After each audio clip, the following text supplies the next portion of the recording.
welcome back with your favorite co-host. I am the lovely Martina, and this is the lovely, Lisette. and welcome back to Perspectives. Whether you're watching us on YouTube or listening to us on Spotify or iTunes, we appreciate it. Thank you so much. We are back with part two with a very important guest today. If you have not listened to part one, we recommend that you go back and listen to that. We really got into some good conversation. Our guest today is a housing champion in her field, and we really just got into some the questions and things that we talk about on here. But it's nice to have an expert in the field who can answer questions and just kind of talk about all the realness that are happening out there. And with that, we're going to jump right into it. But before, I'll turn it over to Lisette to add anything you'd like. Yeah, no, I think if you did listen to part one, I think on this second part, I think we're gonna dig into more of the nonprofit conversation, right? Into Lisette's kind of journey in nonprofit, some of the issues that exist within nonprofit, maybe you'll kind of be open to discuss some of those things. But like Martina mentioned, if you have not listened to part one, I definitely encourage you. We really got into the conversation around housing, but even more so detail about gentrification and sort of that. So definitely take a listen to part one. We'll make sure it's linked into the show notes and everything, so you guys can go quickly and access that. But I think one of the reasons, Lisette, we really wanted to bring you into this space, into the conversation, is because, you know, both Martina and I'm still a nonprofit. Martina was a nonprofit. And, you know, I've been a nonprofit, I'm at almost 11, 12 years in the nonprofit industry. And there are things that sometimes I'm like, whoa, like, is this just an issue at my nonprofit? Like, or is this something that is, you know, part of just the nonprofit industry, right? Just, it is an industry. A lot of times you forget it is a business. Like, just because it's based on donations and all of this, and, you know, you're giving back and all that. At the end of the day, a lot of nonprofits operate as businesses. So, we really want to kind of have your kind of point of view and some of that. But before we dig in, really just want to get a little bit of how you ended up in your current role. Like, how was that journey for you, particularly as a woman of color? We do know that women face a lot of barriers in the professional realm. It doesn't even matter what industry you're in. You're always going to hit some barriers. There's always going to be someone questioning maybe your abilities and things like that. So I just want to get some insight into how was that journey for you to get to where you are now as a nonprofit leader, and really sort of this executive level that you're in. So I'd love to just kind of start off from there, and wherever it takes us, we'll kind of go from there. There's a little part of me that's like, I don't know the answer to that question. I don't know how I ended up there. Just like, woke up one day and was like, oh my gosh, I'm in charge of an organization. Yeah, I think that, you know, the big thing was that I started doing like direct service in the housing world, right? Where it was like literally like, how do you find someone an apartment? And then at some point I was like, cool, can't do this anymore. This is terrible. Like, this is burning me out. And that was because I was working in Logan Square, where, you know, it's like, you have done all the right things. You have done all the things that like you have been told are like the appropriate things for you to do, and still cannot afford to live here. Like, I get it, your kids go to school and like down the street, and you know, you volunteer at the school and you do all these things. It's like, yeah, nope, can't help you. Like, you can't afford to live in the neighborhood because the average cost of housing has gone up drastically. And so in sort of being burnt out from there, I was like, all right, cool. And then I was given the opportunity to work in nonprofit from the admin side, where it's just like, okay, do you want to do some development work? And I was like, no, but did it anyway, right? Like, it's like, okay, yes. And it, you know, that taught me a lot. And I felt like that was the admin side was maybe like a better place for me, because I think it takes very, it takes a specific kind of person. I don't know if they're special in like some particular way or whatever, but like to do direct service for a long period of time. And there are people that I know that have done that, and you're like, you are built different.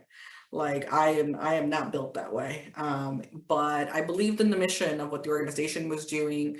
It gave me the flexibility to like continue to like be on boards and volunteer and lead committees and chair stuff with other nonprofits. And so that was really great. And then at some point I was like, cool. I have given blood, sweat, and tears to this organization, like literally blood, sweat, and tears. So I'm good. It's been like a decade. I'm gonna move on.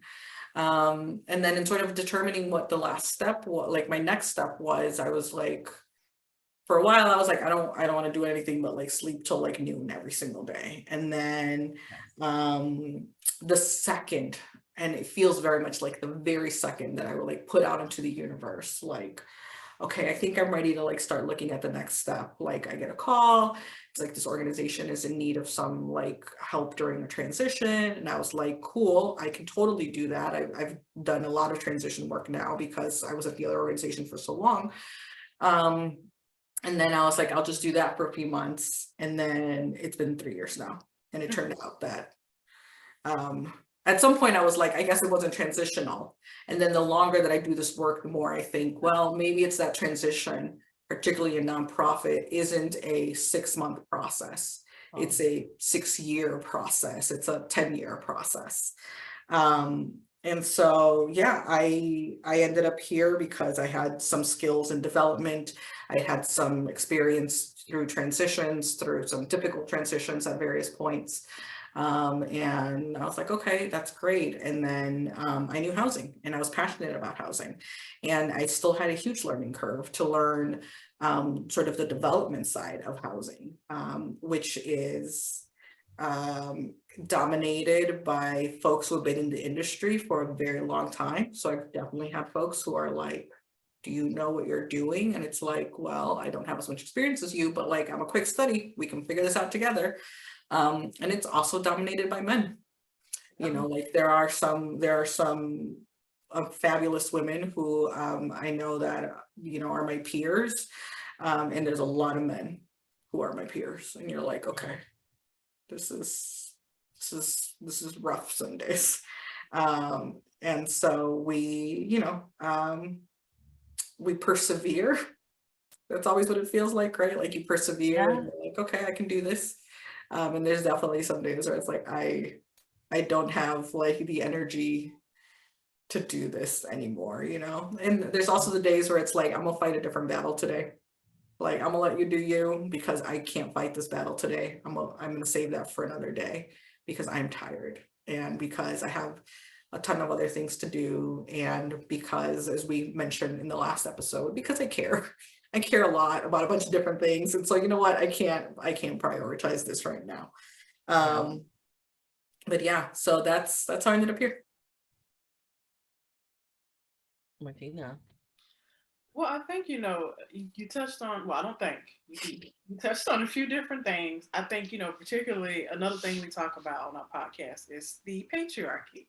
And, you know, you mentioned working with a lot of men. I don't know if they're a lot of Brads or a lot of Chads. I don't know what they look like, but sometimes it can be difficult working with the opposite sex, as we all know. And now, you know, you're at the top of your field. You know, how have you navigated, or have you, you know, run into challenges working with male colleagues, as you know, because sometimes I feel, and this probably is going to sound very one-sided, I think women can have a natural, just a very natural empathy for other people. and not to say men can't, but I do think in the work that you're doing and in the work in nonprofit, you really do have to care. You have to be empathetic and sympathetic to what people are going through. And a lot of us have our own lived experience. And sometimes, you know, when I was in nonprofit, I would find that not everybody, you know, we didn't all sort of struggle to like get to where we are. It's from some people, it just kind of happened to them. And to really get back to the question, how did you navigate, or how are you still navigating that, even though now you're top of the game, the challenges that come with being a female leader, especially, you know, in nonprofit, in the housing industry? Yeah, I think definitely like being a female, being a woman of color, will always, no matter what the position is, right? It like doesn't change those things, right? It's kind of like, again, we talked about this a little bit in the last episode. It's like racism, it's like basic, right? And so it's like, I am a woman of color. As long as racism is there, there's going to be an issue, right? We live in a patriarchal society, so as long as I'm a woman, that is going to be an issue. And so, you know, I could be like, you know, a queen, rule all the world, right? And it still wouldn't matter. Like I would still be those things, and those things would still pose an issue. And so I think, you know, I think most situations are different, right? Like I don't know that there's a one size fits all at any situation that I can think of where I've like been there. I think generally I definitely like, and you know, referring to like the empathy and the sympathy you're talking about, part of what I generally approach, and I think this is true across multiple sectors of my life, where it's like, you don't get to change who I am, right? It's like, you are going to be a jerk, and that is fine. And whereas I will not let you take advantage of me for that, I will not let you rob me of the sympathy and the empathy that like, I think, you know, we should have, you know. And again, there's definitely moments where I'm like, nope, don't like you, just gonna move on. But like, it's not, it's like, how do I like maintain who I am and who I want to be out in the world? There are definitely moments where I fail at that. And there are definitely moments where I just like sit there and I'm just like, all right, I'm tired of fighting you. And I'm just gonna sit here and look at you while you like explain to me the work that I've been doing for 20 years. Mansplain. You're gonna mansplain it away to me. And it's like, yeah, I'm just gonna sit here because I'm tired, because I can't fight every fight. And I really have come to like terms with, like, it can feel disappointing to not fight every fight, right? Where like later, like I think about it and I'm like, I should have said this, or I should have said that, or I should have done this, or should have done that. But I work on like accepting the fact that I can't, for like myself and like what the things that do matter to me. Like, because this, like, you know, my mental health and my mental well-being, for the sake of my staff and for the sake of anyone else that like is looking to me for any sort of leadership, that just means that there are some moments where I'm just not gonna engage, because I'm not gonna spend the brain space doing that, because I got 75 other problems and I'm just not gonna make you one of them. And that can be hard, because some days I'm like, damn it, like I need to like be more whatever, more powerful in that moment or whatever. It's like, you know, I can't do it all. And then there's some days where you step and you're like, okay, I hear you, but here's actually the thing that I am trying to say, you know. And it's like, if your tactic is going to be that you are going to speak over me, then great, we will return that. Like I will speak over you, you know. You know, when you explain something and you're like, well, I think what was said, is like, nope, not what I said. What I meant was this, this other thing. And the other thing too that I think maybe this is my belief in community, I always look for the allies. You know, I always look for like the woman in the room whose eye I can catch, and we can like look at each other and be like, okay, how do we want to do this? I back you up? Do you back me up? Are we both just gonna sit here and let them like have their dumb conversation, and then like we'll be over here? You know, like how do we want to do this together? You know, because there's, you know, when we know it, you know. And I've definitely looked at colleagues, female colleagues, and been like, oh, have you been doing this for 30 years? Mm. You know, and learning their secrets, right? And sometimes, and it's what I've heard from other folks, right? It's like sometimes you fight it, and sometimes you're just like, okay, I'm just gonna sit here. I'm gonna let you do your thing, because if you want to spend the energy explaining something to me that I've been doing for 20 years, then great. You spend your energy on that. I'm not gonna spend my energy fighting you. But every one of those choices is fraught. Every one of those choices is hard, and every one of those choices I will like question later.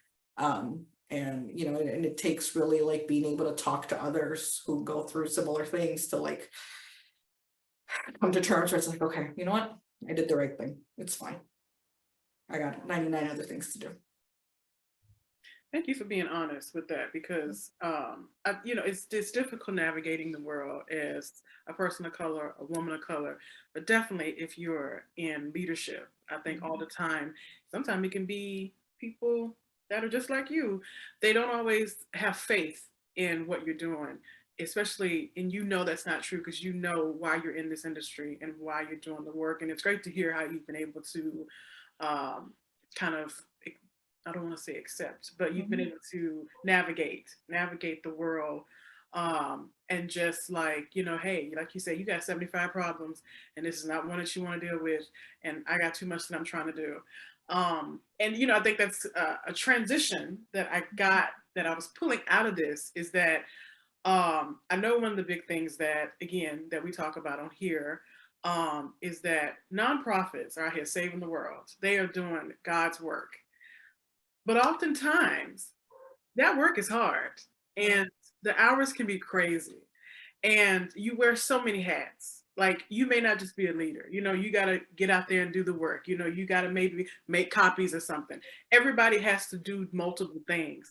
And it brings me to burnout, how that's just such a big thing, I think, just across the industries as whole. And I think, since we've been in the pandemic and in COVID, I think, a lot of the work that we do hasn't stopped. This work has still been going. And if anything, COVID and the civil unrest has just perpetuated everything much more.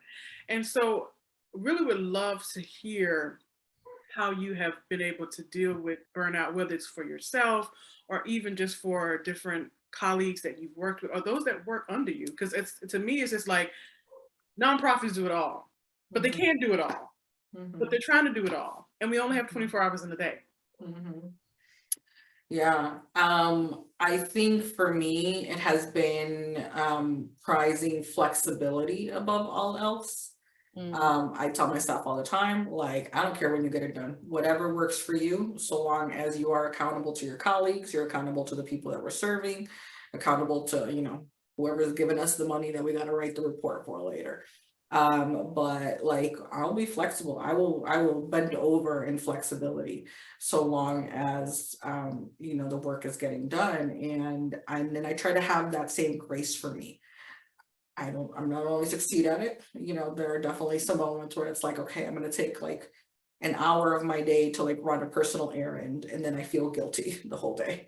Where I'm like, oh God, I've got 70 other things to do.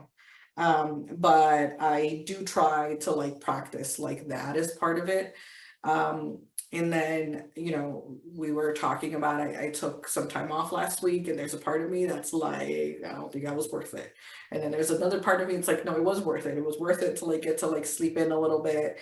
I didn't realize, like, being a geriatric millennial, I'm often, of the like up early these days kind of thing, like naturally, and like, but my body, like, while I was off, was like, oh yeah, we can sleep. I was like, oh, okay. I didn't know you needed that, like, cool, got it.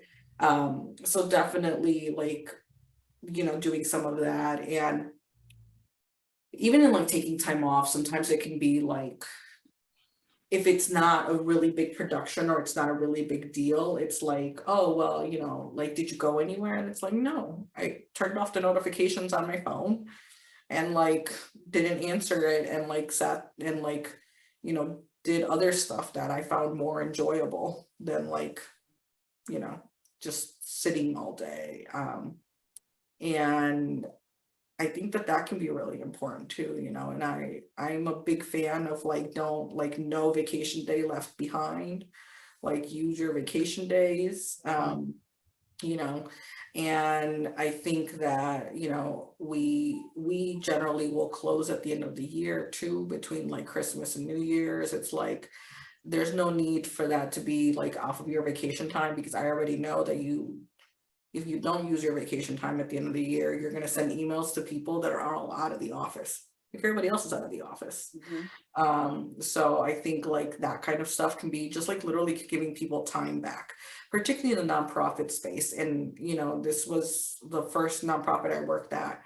The big thing was, of course, we were like, you know, broke, like it was a poor, broke nonprofit, as many of them like are, especially the smaller ones. It's like, so the thing that we can pay you in is in time off, it's in flexibility, it's in all of the other things that like make it worth it to continue to be passionate about a mission. And you know, even now where we can, you know, where we can afford a little more in terms of salaries and all of that, I feel like that flexibility and that like time off and just like not nickel and diming people over anything, so that it isn't like this mental health crisis where it's like I need to like clock in exactly 8 hours, and it's like you do whatever you got to do, and if you can figure out a way to get your work done like in less than 40 hours, like more power to you.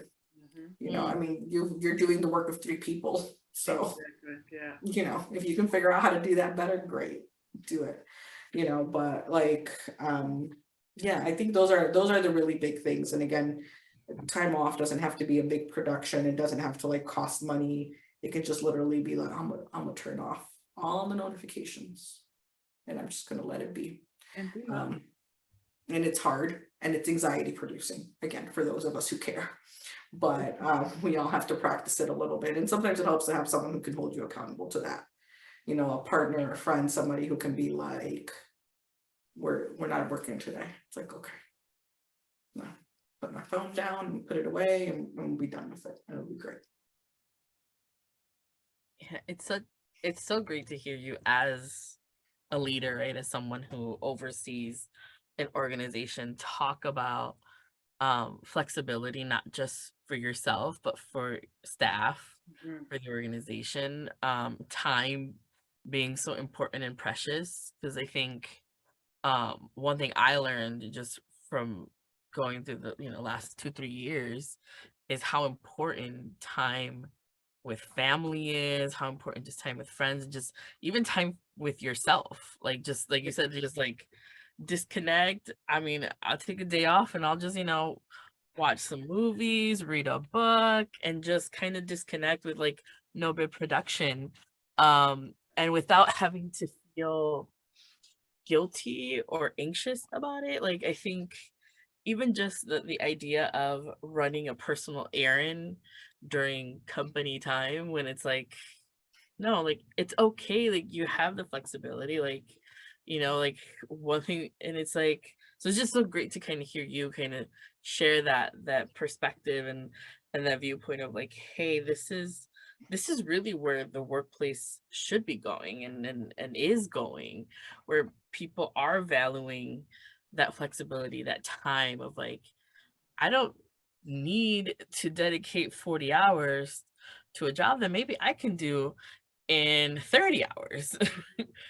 So but there's still this idea of like, if you're not accounting for every hour of your day, and like it's like that's anxiety inducing, because sometimes you're like, did I forget to do something? Like, did I accomplish everything? And it's like, but then you're just kind of looking for something else to do because you're like, this is now, it's too early for me to be done for the day, or it's too, there's just, so I think it's so great to hear you say like, hey, I trust you to do what you got to do. And if you are accountable to your colleagues, to the people that we're serving, and to those that fund us, as long as we're meeting those deliverables, like that's what matters.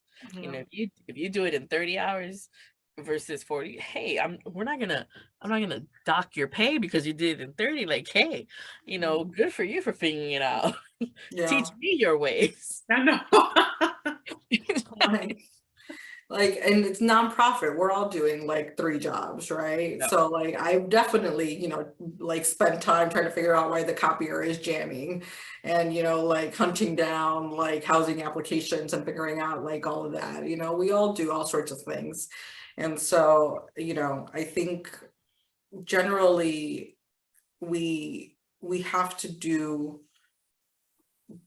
like, I think we have to just do right by the people who want to work in nonprofit, right? Because sometimes we become very like nonprofit industrial complex, and it's like, you know, we've got all of these like things to put out, and like the best and highest way to do that is to behave like our corporate counterparts. And it's like, or we could not behave like our corporate counterparts, and really like meet people where they're at. And like in that sense, it's like a lot of it is like practicing what we preach, you know, like the best nonprofits out there are the ones that like the people that they are serving, they're listening to them, they're meeting them where they're at, like they're meeting their needs, they're like teaching them to advocate for themselves. And it's like, if we're not practicing that internally, like what are we doing?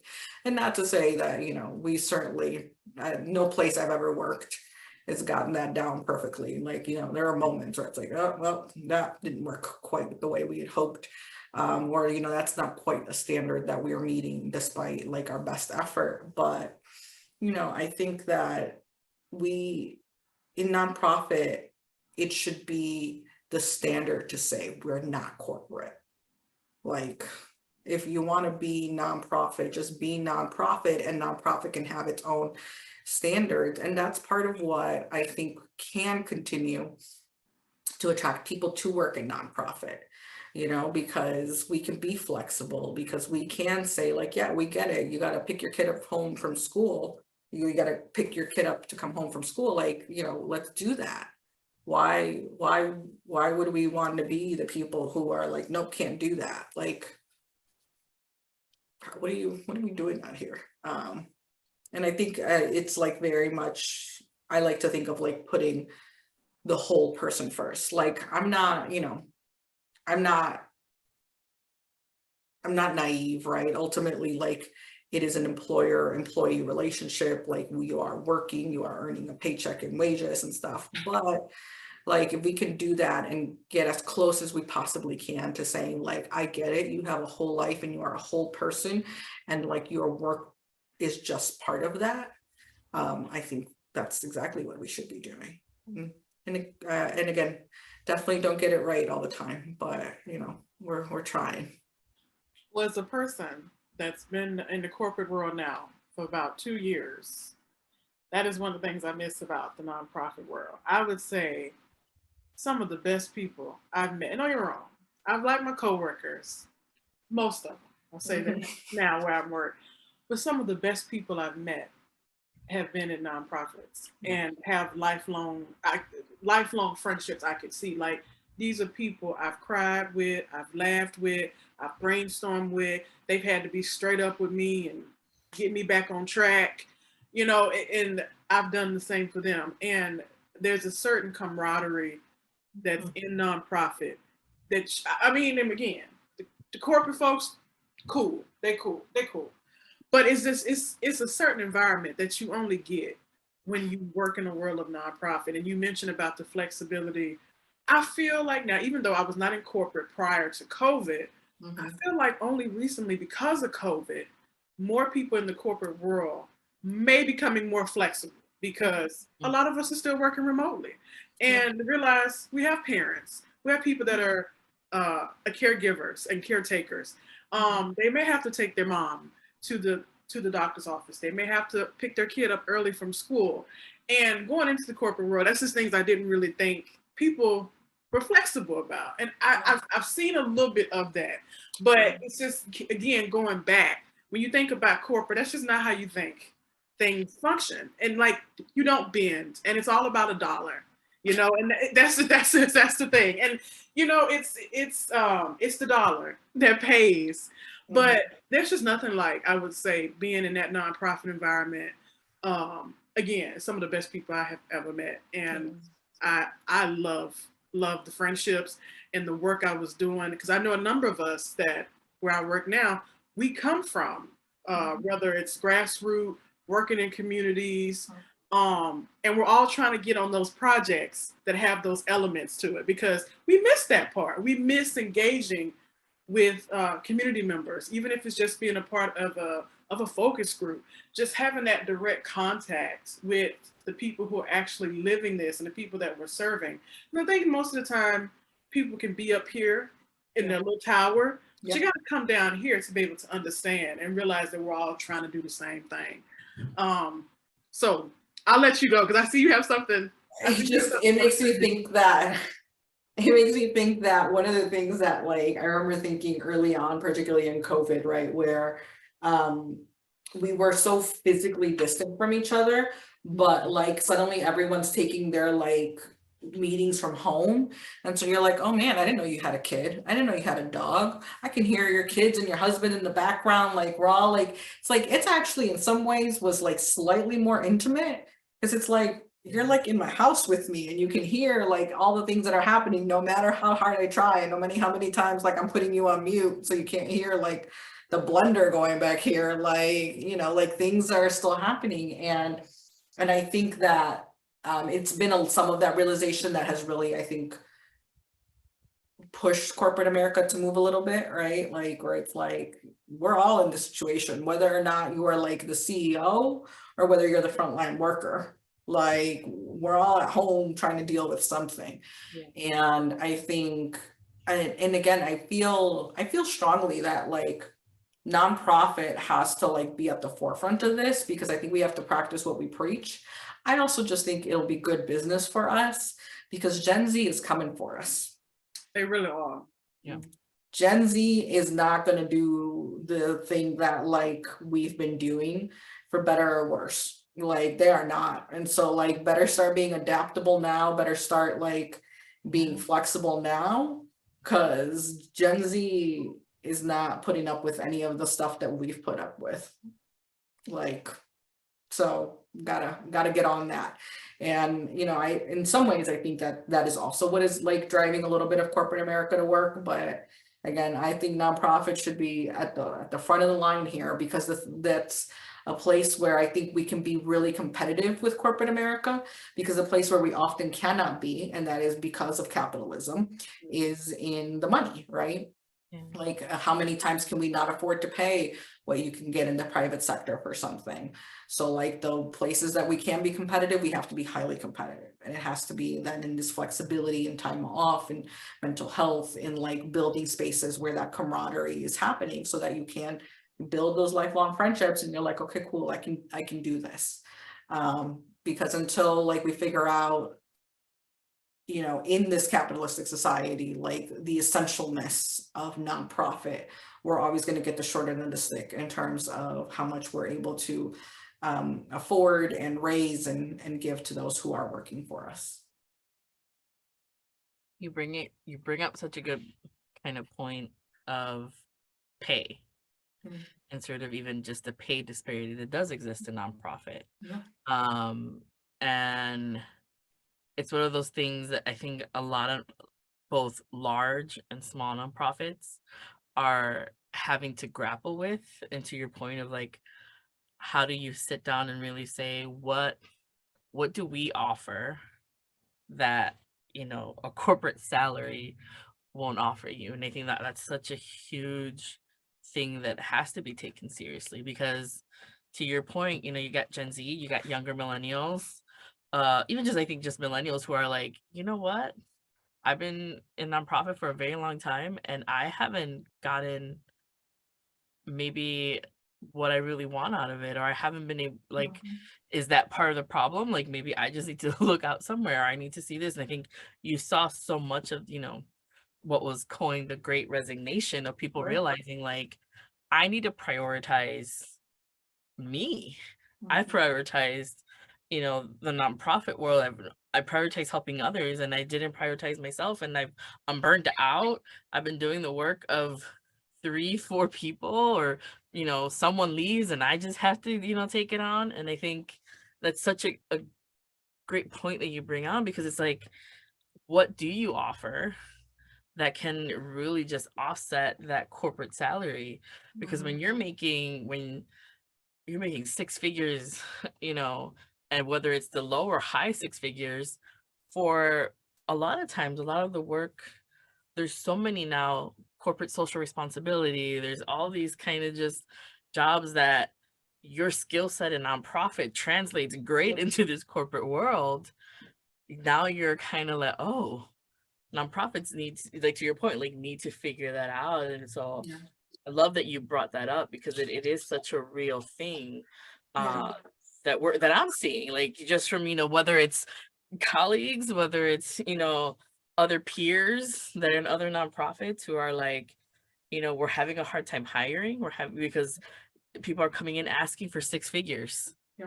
And we can't give them six figures. And it's a lot of Gen Z and even millennials who are coming in saying like, hey, this is what I'm worth. Yeah. I know what you're going to ask me to do. So this is what I need. I also think, right, that and again, going back to like the organizing term of like the, living in the world as it is versus the world as it should be. I think that the flip side of that coin has to be that as nonprofits, we also have to be super vocal about the fact that we should be able to pay our folks more, right? It's like, we're going to live in the world as it is, and the world as it is dictates that I'm going to be flexible, I'm going to give time off, I'm going to build a great environment, I'm going to do all of these things to attract people despite the salary. But I'm also going to work for the world as it should be, which is that we have to stop pretending that nonprofits like should be paying their people pennies because they're doing this out of the goodness of their hearts, or that they should be out here saying like, oh, well, you're basically like volunteers, right? And it's like, no, these are highly skilled, highly educated people who deserve to be paid all of these things. And like every sector has to like wake up to the fact that like you cannot be like giving us money that like isn't allowing us to pay our folks a living wage, because yes, they can love the mission and the vision and the organization and all the other things, but they also got to pay the rent. Like if they're lucky to like, want and be able to afford home ownership, they got to pay the mortgage. Or simply, you're taking care of mom and dad, you're taking care of the kids, the turtle, whatever it is, like you're out here trying to also like make it. And so I think that we also as a sector have to fight together to really look at like all of the people that are controlling the purse strings and be like, no, you have to give us enough money so that we can pay people what they deserve, and they deserve just as much as their corporate counterparts. Like there's no reason why someone in corporate America should like reasonably be making more, because you know what, without nonprofits, no one else gets to do any other stuff either. Like we are an essential part of what is happening, because corporate America isn't just picking up the slack. Trickle down economics is not working. Like, because government isn't just being like, yes, here, we're going to solve all the problems. They're not. Like, we're out here, nonprofits are in the gap. So then like, if we're going to be in the gap, you got to pay us like we are in the gap. And I think that has to be a crucial part of the fight that we have. If we are in the gap, you got to pay us like we're in the gap. In the gap. Yes, someone write that down. I'm glad this is recorded, because that is a good quote. It's a good quote, Lisette.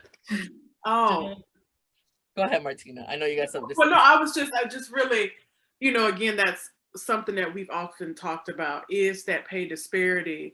And you can even see that between the smaller nonprofits and the larger ones. Because I've worked for both, and it is the differences in those resources. And so to just hear you talk so passionately about that, it's just so true, because I think people who are outside nonprofit, like I said, they think, you're doing God's work, like, thank God for you, like you're doing so great, but you still got to pay your bills. You maybe kind of put your kids through school. There's no telling what you're trying to do. Like, you need to be able to put food on your table, and you want to take a vacation every, sometime too. And you should be able to do these sort of things. And some of the best and brightest minds are in the nonprofit field. And so I definitely agree with you. And I feel, this is me, the government does not pull its own weight. They look to nonprofit to pull all the weight of everybody. And that is really hard work. And again, we have talked about this. It's feel oftentimes the government is not playing their role in whether it's housing, education, just overall anything that is just essential needs. They're looking to nonprofits um, Yeah. to do this work, and in return, communities are looking at nonprofits too Yeah. to do this very important work. Yeah, I think it's interesting. I feel like nonprofits in some ways are part of like the movement of privatization, you know, where it's like we're gonna privatize everything, right? We're gonna privatize the parking meters and everything else that we can sell off, we're gonna privatize it. And nonprofits aren't getting paid like we're privatized. Like somehow we ended up like being part of the privatization, but not getting paid like it. Because you look at, you know, any big companies and you read about this all the time, like this thing went private and like look at how much money they're making because like that's messed up and they shouldn't be making that money. And it's like, yeah, well, nonprofits are basically privatization. You know, you've outsourced all of this work and you're not paying us like that. And you know, the flip side of that, of course, is that I think nonprofits can do better than privatizing corporate companies. You know, please let's not privatize Social Security or anything. But I think part of it is because we can be like really great ambassadors for communities, and because we can be a place that community can trust. And it's like, again, we're just not being paid our value. We literally keep thinking of value only at the like, well, this is what the market pays nonprofit. And it's like, well, the market is wrong. Yes. Like, because when you think of the value in a community and about like what it means to have someone who speaks your language, who understands your experience, who can just literally be physically present in the community with you, like you are not paying us like you value those things. And yet supposedly that's why it's better for us to do it than to have you do it. And it's like, you know, I don't know, we can, you know, talk about like what the balance is between government and nonprofit, but certainly the thing that I think is hopefully evident to everyone, right, is that if we're going to do that at that level, then we got to be paid at that level, you know, because yeah, there's a lot that government isn't doing. It's like, okay, cool, if you believe that it should be the nonprofit's job, then you got to pay us like it is. But you know, it's it is unfortunate some days to have conversations with people about budgets and about like public money, because then you know people start shouting about taxes and you're just like, all right, well, I'm done. Yeah, I think you bring up such a good point of sort of that relationship between the government and nonprofits, because even when you just look back over the last 2 years, who did government turn to get the trust of the community when it came to whether it's vaccines, whether it was to masks and all these things, even to get the resources to community? It wasn't them. They were out here like giving, like, it was nonprofits.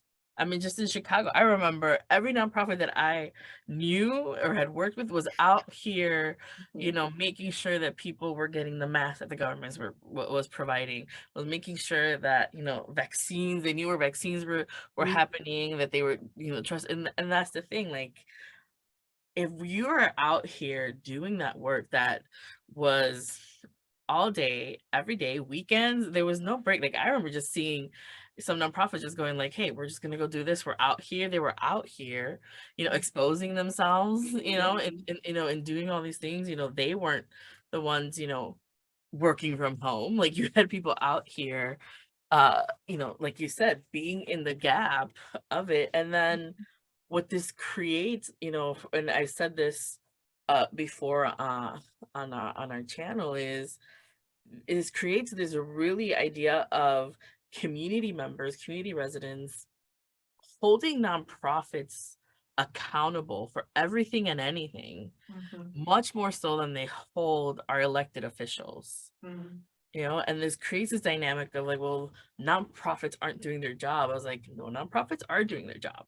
What you want is policy change. What you want is something that nonprofits can't do. They can advocate and they can, you know, but what you want is your elected official, whether it's your government, whether it's your alderman, the mayor, your governor, senators, like that's what you're looking for, but you're not holding them accountable. Exactly.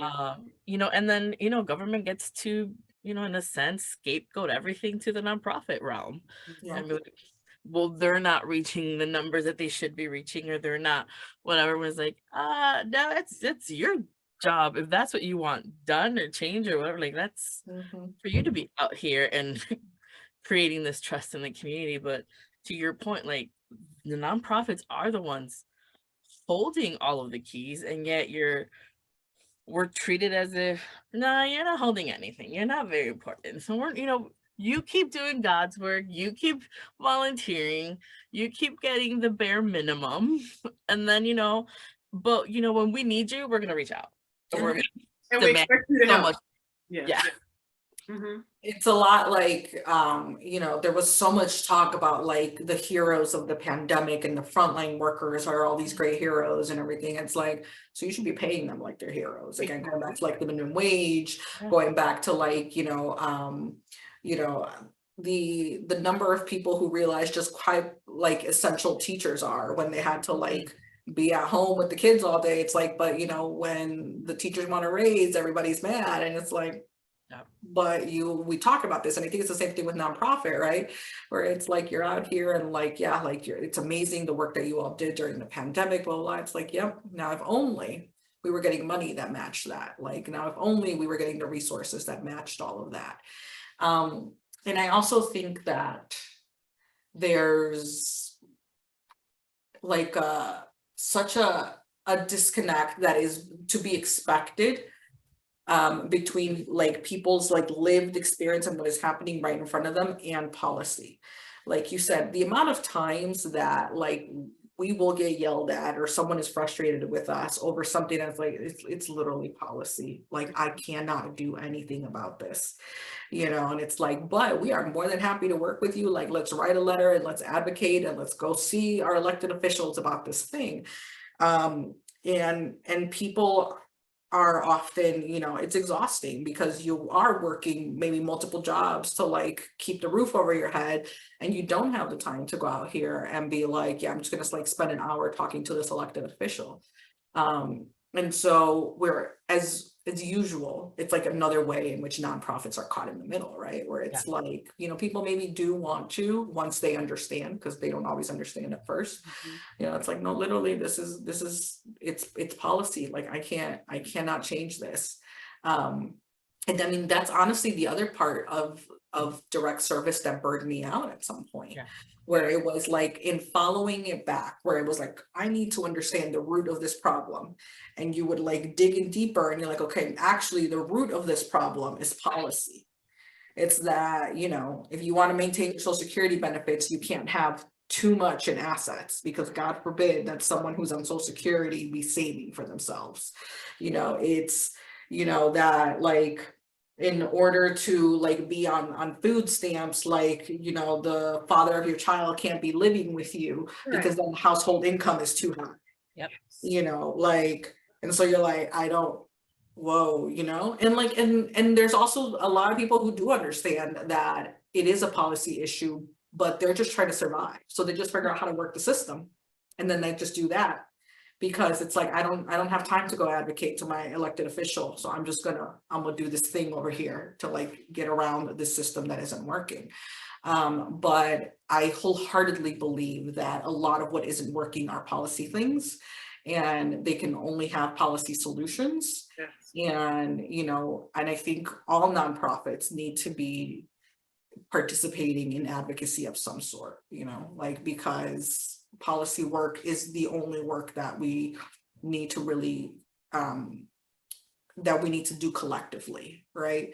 I think we should all be working to work ourselves out of a job. Like, I want the policies to all change to such a dramatic point that like no one needs like me to be like building affordable housing, that everyone's like, nope, good, peace, all the policies are like good enough that this works. And I think that that has to be important for all of us. And I think that all nonprofits should be doing that work. That was good. That was really Yes. good. Oh, that was great. It really was. Yeah. Martina, I'll let you. Well, I just, gosh, I'm trying to put my thoughts all together. I think, you know, we often talk about the Band-Aids, and that's normally what the government does. You know, they, you know, give you a little something here or there. And it's not enough to actually sustain yourself or your family if it's more than just you. It's just a band-aid. And you know, look, I'm all for people voting. I think it is very important to vote, but it's also very important to make sure the people you're putting in office are actually going to be doing something. And to me, that can be difficult because I think, you know, a politician is a politician, you know, but every now and then I think you do get some that care. It's not just a machine. It's not trying to be the next senator of what or what, maybe even president. They actually are here to make a difference. And I think, like you're saying, a lot of these issues, no matter if it's housing or food, education, those are policy changes. And it's just always so interesting to me is that government they are not focusing on that. They're not, again, they just come with these band-aids. You know, we're going to give you what, $600 stimulus check and think that solves all your problems. It doesn't. And I don't know how we're going to get there, when we're going to get there, but it'd be great for government to really open its eyes. Because I feel like these things they know. They have to know. They, you know, I feel like, or they just walking around with like rose-colored glasses on. I feel just like they have to know the situation that this country is in. And in many ways, it's just getting worse. I hate to be pessimistic about it, but in a lot of ways, it's getting worse. And people just sitting here looking around, like, I don't know, when there are things that really can be done. And again, like we have the gap between rich and poor and middle class is just continuing to grow. And nobody seems, when I say nobody, government seems to be trying to do anything about it. And I don't know, is it because they got something? It always feels like to me when I look at politicians, I scratch your back, you scratch my back. And if it's not in my interest, I'm not doing it. And I just feel a lot of these issues, social issues, are just often get discarded. Yeah. I think that the answer to why we're not having why we don't get any movement on that is very much racism. Racism is always the answer to any of this, right? And I think that systemic issues just so often impact, you know, women, people of color, you know, like again, people who are just consistently disenfranchised. I think that it can be incredible to have elected officials that are community based, that are homegrown, that are local, that you can actually like, you know, trust to know the issues. And I think I am incredibly cynical about politics very often. And I try not to be weighed down by that, because I also know that with a little bit of effort and making sure that like the people who are representing us are the people that like really do understand and care about the issues, like we can get there. And you know, there are some terrible politicians out there and there are some incredible politicians. And like I get it, sometimes it's easy to be like all politicians are the same, and it is like it is not. Like, and we can see this based on like the work that is getting done, based on who's doing work, based on who has receipts and who doesn't. And you're like, nope, not all politicians are the same. And if we don't treat them the same, I think it can be to our advantage, right? Where like we hold everyone accountable. And if you pass the accountability test, cool, we will vote. And if you don't pass the accountability test, we got to figure out something different. But it goes back to community, and community having to be organized, and community having to like get together and be like, this is what we are looking for. And if you do not meet these standards, like you are not going to go anywhere. And I think, you know, in some ways, right, like the biggest prime example of this, for better or worse, was Obama. Like, you know, Obama like ran like a ground campaign and like a campaign that like made a difference in a way that I think many of us were cynical about it making a difference in terms of him getting elected. Whatever issues may or may not be there once he got elected being different. But like, I think there is a way, like being involved and knocking doors and making donations and like really being supportive of the people that you believe can actually make a difference and you know can make a difference and that have been your community people, like people can win. Like it is possible. We can't get so cynical about politics that we don't participate. because that's where all the power is. Yes. Because that's where all the policies is getting made. And that's where we have to be able to say to, like, you know, our representatives and our Congress people, like, this is a problem that we have and you got to go fix it, because it has to be fixed at a policy level, because I am tired of putting a Band-Aid on this problem day after day and person after person. And like, if I'm tired of putting the Band-Aid on, imagine how tired the person is who's been wearing that Band-Aid for their entire life, because they are at the intersection of all of these disenfranchised groups. So it's like, you have to go make a difference. And so I get real freaking cynical about politics some days, but I do try not to live in that space, because it's the only way. It's where the power is. And it's like, all right, well, then we're going to live in the world as it is. And the world as it is means that my politicians and my elected officials are making the rules. And here's how I need you to change the rules, because otherwise we're never going to get ahead. Because we're playing right now by rules that are meant to not let us get ahead. The system is not broken. The system is working exactly as it is meant to be, and it is not meant to serve us. I don't think I have anything else to add to what you just said, Lisette. And I think this is such a powerful way to really close out this episode. Because yes, I think we all can become very cynical, particularly with politics and politicians. But you are right. That's where the power is, and that's the world that we live in, and that is how we have to operate, and that's how change comes to be. And it isn't until we, the people, really start participating more and being intentional about it. Even with all of the barriers that exist for us, for everything, if we can find the time to be intentional, I think it definitely makes a difference. But Lisette, thank you so much for just spending time and sharing your thoughts, your wisdom with us, your experiences. But I just want to make sure, any final things you want to say, anything else that you just want to kind of put out there before we completely close out? No, I appreciate both of you so much for having me on for this conversation. I always love conversations where I feel like we can just keep going for hours and talking about the same subjects and topics. You know, but I think for me, the thing that I will always come back to, and you know, and I've said this before, right, is that it's that community can make the difference. Even when we talk about elected officials, it's about, you know, like, we can come together as a community and figure out like who the right people are to like go represent us. We don't have to just be presented an option and be like, well, I guess this is all we've got. Like, community can take leadership, and letting community take leadership. And when you're in a position of power and privilege and saying like, I'm going to listen to what community has to say, I think like that's where the magic happens. That is where like the third way that like isn't, you know, like us losing out on both like opportunities, new opportunities, but also on like what we have that we want to keep. Like, I think that can be found all in community. And so I just encourage all of us to like find community and keep community at the center of what we're trying to do.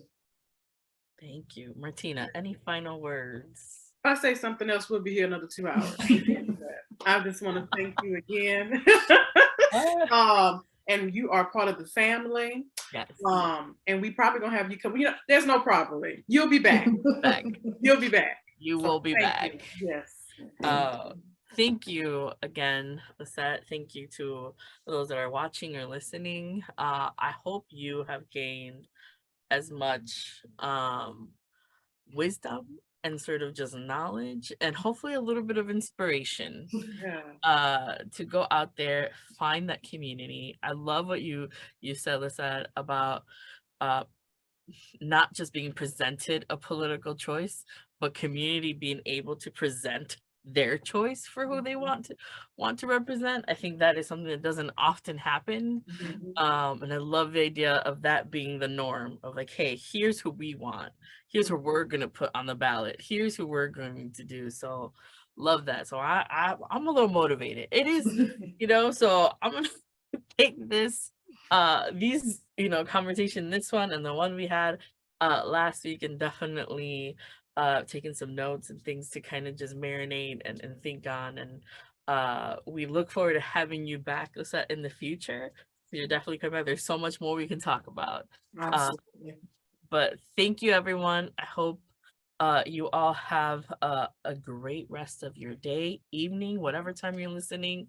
I hope it was enjoyable, and we look forward to talking and seeing you next time. Thanks. Everyone.